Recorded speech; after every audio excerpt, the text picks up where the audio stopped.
বাঙালি মাত্রই পোস্ত প্রেমী, আর দিনটা যদি হয় নিরামিষের তাহলে তো সেখানে পোস্ত অত্যন্ত গুরুত্বপূর্ণ ভূমিকা পালন করে।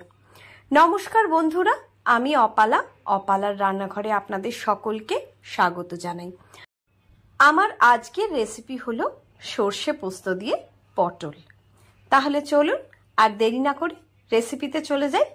রেসিপিটা বানানোর জন্য আমি এখানে 3 চা চামচ রাই সর্ষে বা সাদা সর্ষে নিয়ে নিয়েছি আর 1.5 চা চামচ কালো সর্ষে নিয়ে নিয়েছি। সর্ষেটাকে আমি একটু জলে ভিজিয়ে রাখছি আধ ঘন্টার জন্য। এদিকে আরেকটা বাটির মধ্যে আমি 2 টেবিল চামচ পোস্ত নিয়ে নিয়েছি আর সঙ্গে 4টে কাজু বাদাম সামান্য একটু গরম জল দিয়ে আধ ঘন্টার জন্য আমি এটাকেও ভিজিয়ে রেখে দিচ্ছি।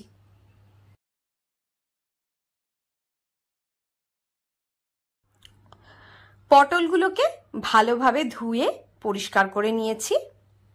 এইবার পটলগুলোর আমি দুটো দিক কেটে উপরের খোসাটা জাস্ট আলগা করে চেঁচে নেব।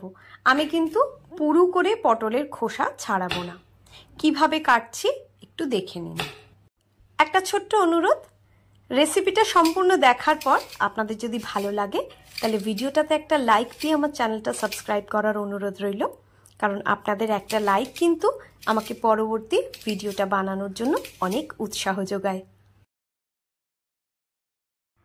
আশা করি দেখে বুঝতে পারছেন ওপরের জাস্ট পাতলা লেয়ারটাই আমি ছাড়িয়েছি। এইবার আমি পটলটাকে দুদিক থেকে কিছুটা করে কেটে দিচ্ছি যাতে পটলের ভেতরে মশলাটা খুব ভালোভাবে ঢুকে যায়। একইভাবে আমি সমস্ত পটলকে কেটে রেডি করে নিচ্ছি। সবকটা পটল আমার কেটে নেওয়া হয়ে গেছে। এবার আমি আধ ঘন্টা পরে পোস্তটাকে বেটে নিচ্ছি। পোস্তটাকে একদম মিহি করে বাটতে হবে, কারণ দানা দানা মুখে পড়লে খুব একটা ভালো লাগে না এই রেসিপিতে। 2টো কাঁচা লঙ্কা নিয়ে নিয়েছি। পোস্তটা বাটার পর কাঁচা লঙ্কা দুটোও ভেঙে এর মধ্যে দিয়ে দিলাম আর ভিজিয়ে রাখা সর্ষেটাও এর মধ্যে আমি দিয়ে দিচ্ছি সামান্য একটু নুন। এবার ভালোভাবে এই সব কিছুকে আমি পেস্ট করে নিচ্ছি।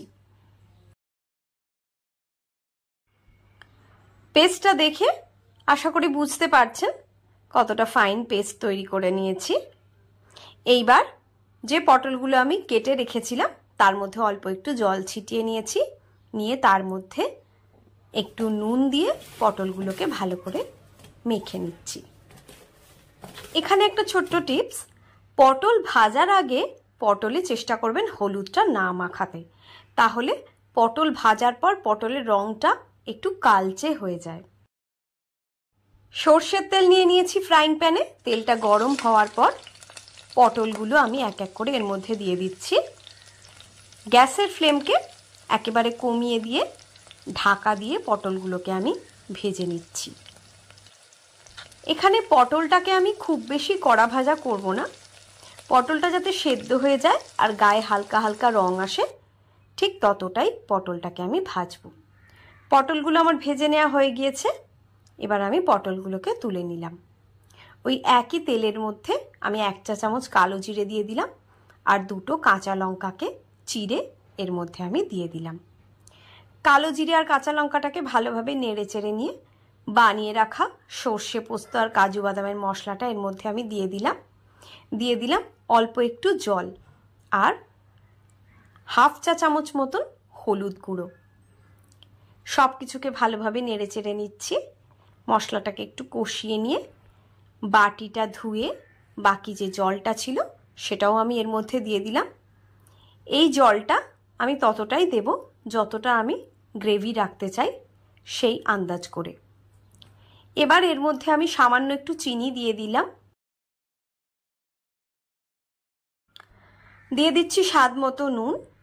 নুনটা দেওয়ার সময় অবশ্যই মাথায় রাখতে হবে, পোস্ত বাটার সময়ও কিন্তু নুন দেওয়া হয়েছিল।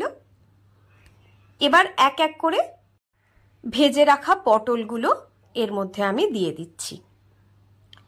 পটলগুলোকে মশলার সঙ্গে একসঙ্গে একটু ভালোভাবে কষিয়ে নিচ্ছি। মশলার জলটা একটু টেনে আসলেই গ্যাসের ফ্লেম আমি অফ করে দিলাম। সব শেষে এর মধ্যে একটু কাঁচা সর্ষের তেল আমি ছড়িয়ে দিলাম। কারণ যে কোনো সর্ষে পোস্তর রান্নাতে এই কাঁচা সর্ষের তেলের গন্ধটা কিন্তু রান্নার স্বাদটাকে অনেকটাই বাড়িয়ে দেয়। ভিডিওটা সম্পূর্ণ দেখার জন্য অসংখ্য ধন্যবাদ। সবাই ভালো থাকবেন। আজ এই পর্যন্তই।